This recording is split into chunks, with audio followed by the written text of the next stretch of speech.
Cash Cow back with another video, guys. It's been a long time. Haven't talked to you guys. Happy New Year to all you guys. Hopefully you guys' Christmas was very pleasant. Got to spend time with the family. I know it's been a while. I probably haven't did a video in maybe 5-6 months. So, just been busy, guys. Of course, you guys know I had another child, so that definitely takes a lot of your time away. Picked up a second job. It was seasonal. It was Amazon Flex, so I was working that for a while too. But I'm gonna try to dedicate more time to doing more videos because I miss doing this, guys. I enjoy this hobby. So with that being said, guys, I'm gonna hit you with 2 videos. This is part 1. This is gonna be part 1. I'm gonna do my top 10 graded comics in my collection for 2025. Then part 2, I'm gonna hit you with my top 10 ungraded comics for 2025. All right. With that being said, guys, I'm gonna go ahead and start the video. First comic will be Goon number 1. This is his second appearance, of course. So usually people tend to seek out the first appearance more of a big character. I mean, his first appearance is Dreamcatcher number 0, but he's not on the cover. So this is his second appearance, but he is fully on the cover. To me, it's very pleasing to the eyes. I love the character. Solid, independent character. I'm hoping one day that he actually gets optioned and actually gets his own series or show. I think it would do very well. All right, that's number 10.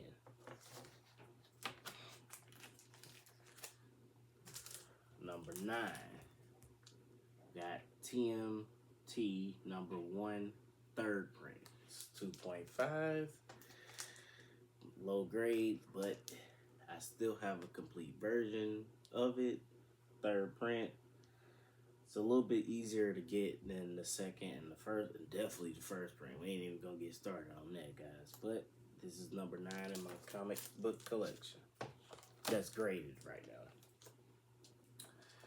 Number 8 is Flash 110, which happens to be the first appearance of Kid Flash and Weather Wizard. It's graded 1.5 CGC. I know people are like, you got CGC in there? Yeah, I do got some CGC comics. I haven't sent it to CGC, but I do buy CGC comics when I can. Like if there's certain ones that I want. But this is definitely a comic that I wanted for a long time, and I finally got this probably, I want to say 2 years ago, and I don't plan on getting rid of it. I think it's a solid character, and Flash's story is Kid Flash. Like, it's a lot of solid characters, I think, that would actually be revealed if he actually does get a push for the next DCU movies that they're gonna do. Alright, number 7. We got Amazing Spider-Man number 238, the first appearance of Hobgoblin, and it has the tattoos insert sample in it. I bought this book earlier this year. I felt like the only way to actually know if I really had the tattoos, because I did the research, but I don't know for sure all the way what is considered the tattoos and what's not considered the tattoos. So I was like, it's just best to just buy a graded version that already has the tattoos. That way I don't have to worry about that. Of course, it's not a newsstand version. It's more of a direct version, which is okay. But it's 8.0 CGC. I feel like this character has a lot of room to grow, guys. Alright. Number 6, we have Amazing Spider-Man number 129, which of course is the first appearance of Punisher and Jackal. 2.5 graded PGX. The cover is detached, but 2.5. I still enjoy this book. This is a solid character, guys. Punisher is a solid character. He spent a lot of time last year on the top 10 hot comic book list. So while everybody's going after the mid grades and higher grades, which nothing wrong with that. If you can afford it, go ahead. Me, I bought this book like 4 to 5 years ago, and I only paid $200 for it. And right now, for that price, I don't feel like you're finding an ungraded version for under, that price. So I will definitely take it. And I'm holding on to it as well. Alright.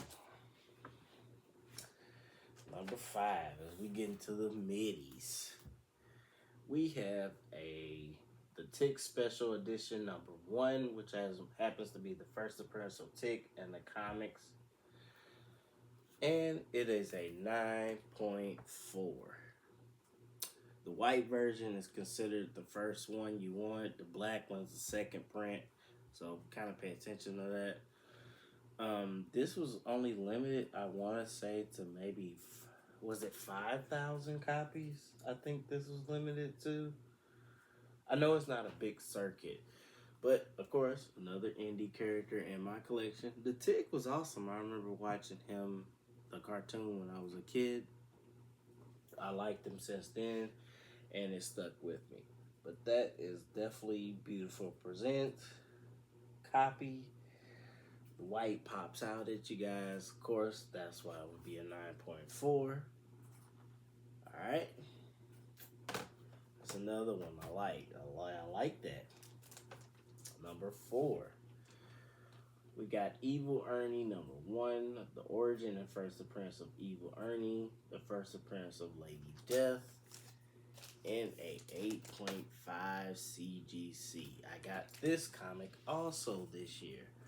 This is also a character that I wanted for a while, and I just needed to wait for the price to come down to where I felt like it was worth getting, because I saw so many other copies that were maybe 7.0s or mid grades, and I'm like, I'm not gonna pay that price of what they want. But for 8.5, I feel like that definitely has room to grow.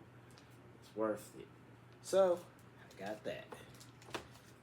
As you guys see, I got a few indie characters, like got Evil Ernie, got the Goon, got Tick. So it's like I don't just collect just Marvel and DC. Although that probably is the bulk of my collection, as I kind of start to get more experience in what I was doing, I started to go after independent characters too that I like, that stood out to me as well. Next, number 3, we have the Amazing Spider-Man number 14, which is the first appearance of Green Goblin, also the first meeting or battle of Spider-Man and the Hulk. The cover is also detached on this one as well, but it still presents pretty well for a 2.0. I will take that, guys. Green Goblin is a very solid character, and he's going to continue to appear in Spider-Man's stories, whether it be comic books or eventually movies or TV shows. He's one of those characters that will always be around to battle Spider-Man.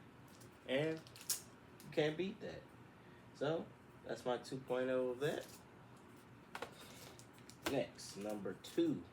Almost getting down to the end, guys. We have the House of Secrets number 92, which happens to be the first appearance of Swamp Thing, which is it Alex Olsen? I think Alex Olsen. If Alex Olsen is the first appearance of this one, if it's not, then he's the first appearance of Swamp Thing number 1, 1972, I want to say.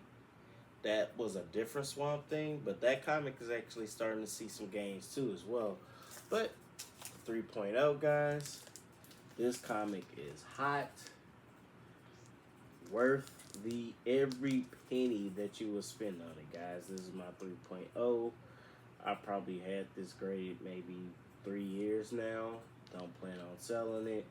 It's definitely one of my book and comics that I am very proud to own as well.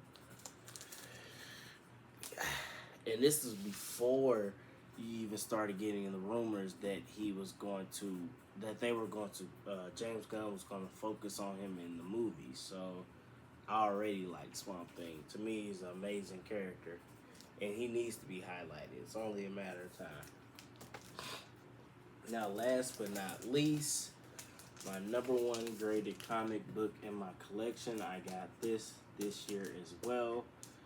This happens to be Showcase number 22, which is the origin and first appearance of Silver Age Green Lantern, Hal Jordan.